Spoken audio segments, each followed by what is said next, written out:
Can I recall with you for a binomial variable, how we do the definition? What is it that we want to look out for? Let me write down a general definition first. When we define a binomial, we always say we let x be. It's always number of trials out of n with a certain success condition. We always look out for trials out of how many. There's always this concept of out of how many for a binomial distribution. So in this case, you have got the mean. We have got to understand these two, mean and variance. Remember that binomial distribution, you have this NP. The mean of a binomial distribution is n times p. The variance is n times p times 1 minus p. This two will be used in relation to CLT because this expectation basically means it's your mu. Variance is your sigma squared. We will use these two numbers. Okay, so let's look at this example 10. There is this yummy confectionery that will manufacture candies and they're going to be placed in packets of 20. So there will be this out of 20 concept. There is 56% from mango, 20% from strawberry, and the rest are from lemons. So for the rest, can I just draw an arrow up? This will be your 24%. They are going to be lemon. It will get slightly confusing. They say they will buy packets of 60 candies. Can we find probability that the average number of candy in each packet is not less than 5? The whole question will look complicated if you don't know where to start. Okay, so firstly, this whole problem did not mention anything about normal distribution. Our variable will be non-normal. Next, we look out for, they ask for this word. I always look at the question and see if they ask for average or sum. They ask for average. We are going to suspect it is CLT. Then we think about what average are they looking for? When you talk about average, just write you the main concept. Average must be average per something or average over how many. Average cannot be just one item. Must be many items you try to take average. So in this question, what is the average they want? It's average for number of candies per packet. Average candies in each packet means per packet. Over how many packets? 60 packets. Average per packet for 60 packets, which means that this 60 is your sample size. It is a large number. That is one condition. Another condition, they ask for average or sum. What's the third condition that we need? I need the variable to be non-normal. What is the variable? Because they did not define.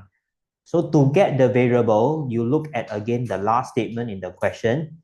This will be your variable. You basically exclude that word average. You exclude the word average and whatever is left there should be your variable. I want the average for this variable. Okay, so let's start the problem. These three things means is CLT. Your variable is non-normal. I'm going to guide you slowly with fixed steps that we will take. We define the variable first. So I will say, let x be the random variable. It's going to be a binomial. How do we see that it's a binomial? Where is the out of n trials? It will occur at the in each packet because in each packet is out of 20. Okay, so in each packet means out of 20 candies, which means we are looking at number of lemon candies out of 20 candies. Okay, let's define the way we do it for binomial. Number of candies that are lemon out of 20. So lemon is your success. My x follows binomial will be 20, 0.24.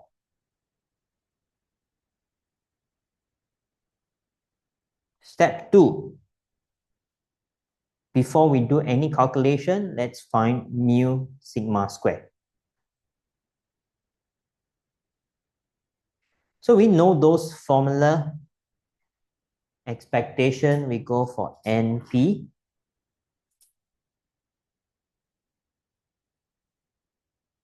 Variance, we take reference from the formula list. So NP1 minus P.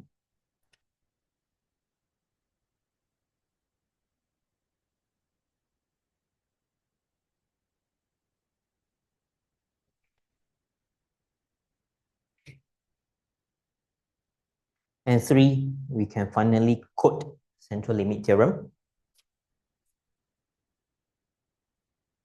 When we quote central limit theorem, we have to mention the large value of n. So I say since n equals to 60 is large, by central limit theorem,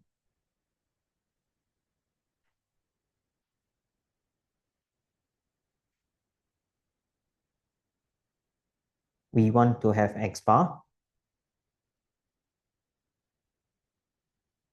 Your mu and variance comes from your expectation and here.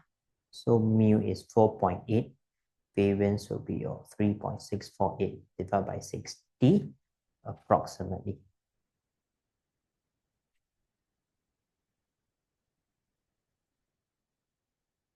And finish up with a calculation. The question says not less than 5. So you want more than or equals to 5. And this last step will be your normal CTF 0.20.